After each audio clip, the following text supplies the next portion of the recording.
Salut, c'est Matt et bienvenue dans Road Matt. On va faire un petit bout de chemin ensemble, hein. Vous avez pris place à côté de moi dans la voiture, hein. Je vais au boulot aujourd'hui comme d'hab. Et on va reparler aujourd'hui de la Bible et du développement personnel.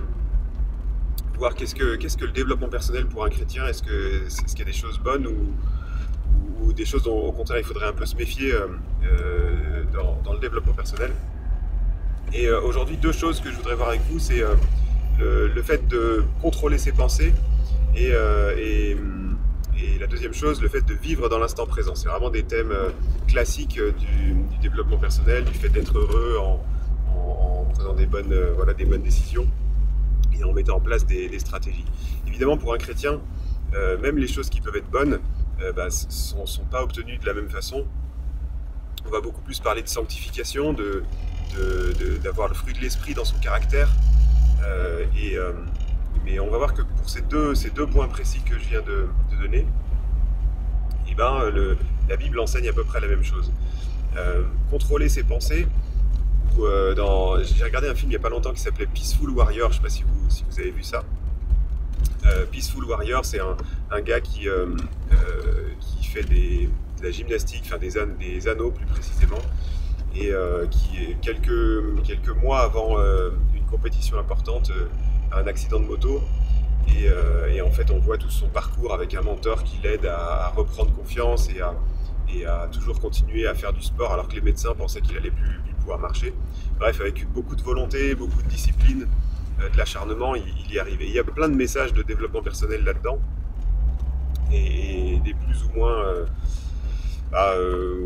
certains où on peut être plutôt d'accord, d'autres un peu moins. Et notamment, il est beaucoup parlé son mentor lui dit vide les poubelles. Alors lui il comprend pas, il veut aller vider les poubelles, mais non, il lui dit non, vide les poubelles dans tes pensées, parce que tu as des pensées pourries, tu as des pensées moisies, il faut que tu les vides. Et la Bible nous enseigne aussi ça, c'est de trier nos pensées, de laisser de côté les pensées mauvaises.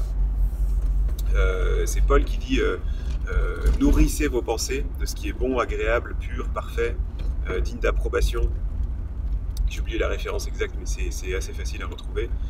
Et il y a vraiment un travail à faire dans nos pensées pour rejeter le mensonge dans nos pensées et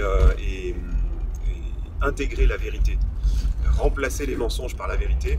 Ça, c'est super important. Et là où on diffère, on va dire un chrétien va différer du développement personnel, c'est que le développement personnel, ça va être, t'as qu'à penser à ce que tu veux, à ce que tu as vraiment envie, t'as qu'à penser à ça tout le temps et tu vas y arriver.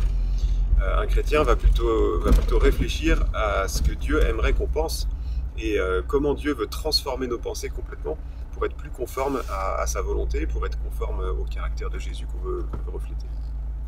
Et le deuxième point, c'est vivre dans l'instant présent. Alors ça, c'est souvent associé un peu à carpe diem, profiter de maintenant, vous soucier de rien.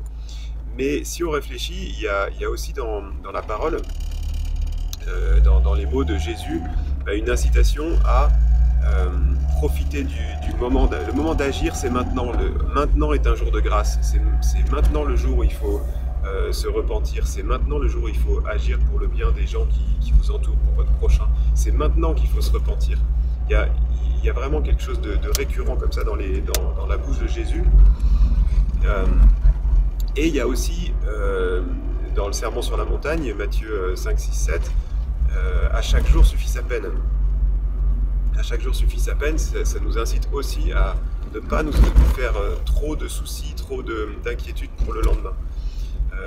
Et je trouve que c'est assez sage de vouloir vivre dans l'instant présent, en tout cas de vouloir vivre l'instant présent complètement, puisque de toute façon, le passé, on ne peut plus rien y changer, on peut se repentir, on peut regretter, on peut changer de direction, se convertir de quelque chose qu'on a mal fait ou qu'on pense avoir, on peut changer de direction, mais on ne peut pas le changer.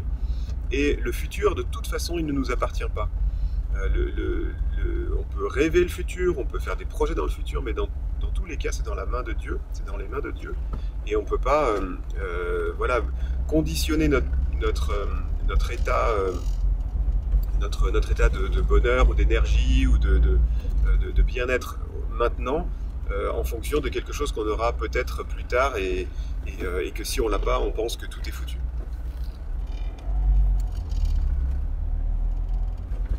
Donc je pense que c'est deux bons conseils. Nettoyer vos pensées et vivre dans l'instant présent, c'est plutôt des bons conseils qui sont en réalité issus d'une sagesse qui est biblique et de quelque chose que Jésus nous enseigne. Voilà, on se retrouve demain pour 2 ou 3 autres aspects qui sont un peu moins, c'est un peu moins clair. À bientôt, ciao. Si tu aimes, clique sur j'aime, c'est la façon la plus simple de partager et d'inspirer d'autres personnes.